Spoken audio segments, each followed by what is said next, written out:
According to the CDC, fentanyl is a major contributor to fatal and non-fatal overdoses in the United States. It's 50 times stronger than heroin and 100 times stronger than morphine. After losing her son to an overdose earlier this year, News 5's Kylie Hill talked to one mother to find out how she's advocating to end substance abuse while also honoring her son.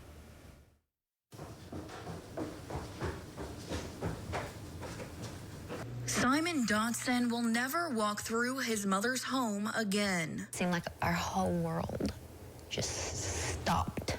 On the morning of April 18th, 2023, Amanda says Simon lost his life to a fentanyl-laced pill. What was your initial feeling when you found out Simon passed away?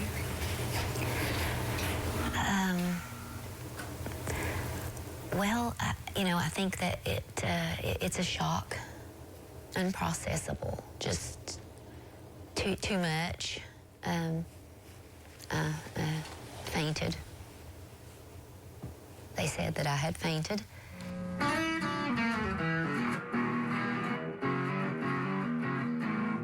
Amanda says her son was funny, creative, loyal, and a mama's boy. My firstborn child, and he and I were probably the closest of my kids. Larger than life personality, huge heart. And says she wasn't the only one who noticed his charm. I think all parents think their children are exceptional and amazing, but when everyone knows it, that's rare. Simon moved to Marion County, Florida from Clintwood in the hopes of finding a job. He lived with his grandparents who found him the morning of his death. I hear my dad's voice say that sentence to me every day, all throughout the day, different times, and I probably always will. She says the hole Simon left was felt by many. He was a friend, a son, a brother. Simon left behind 3 sisters, Sadie, Molly, and Lucy Claire, one brother, Oliver, and a nephew, Crew, who he simply adored. Our lives forever changed in an instant. Since that day, Amanda has been searching for answers.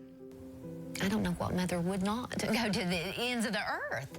She says when Marion County, Florida officers arrived on scene, they called the drug task force as well as the death investigator. And once there were signs of drugs, this was turned immediately over then to the drug task force side and no longer investigated as a death. Although my family they're still leading my family to believe that there is an investigation when it's classified as an offense. But she says the police never ruled Simon's death as a fentanyl overdose. I told the little undercover officer, I told him he may not have to answer to me, but he had to answer to someone. I was pretty certain of it. So that's where I'd like the investigation to go. Amanda says she and her husband found the person who supposedly gave Simon the pill, but says she's not looking to prosecute him. He is some mother's child. Putting a 24-year-old boy in prison for 20-some years or 30 or what, that's not going to stop the fentanyl. There'll be somebody else take his place. Now, while waiting for answers, she advocates for Simon and for other young adults facing this drug epidemic. I hope to start a foundation in his honor, and I'd like to specifically target young adults and children in our area and our regions. Amanda has even gone to D.C., where she's advocated to end drug abuse, where she met other mothers dealing with the same loss. What are you doing up there? And I don't really know, but be together and recognize the issue at hand and try to band together. As for how Simon left this earth, he knew that he knew that he knew that he was loved. Oh, he knew he was loved.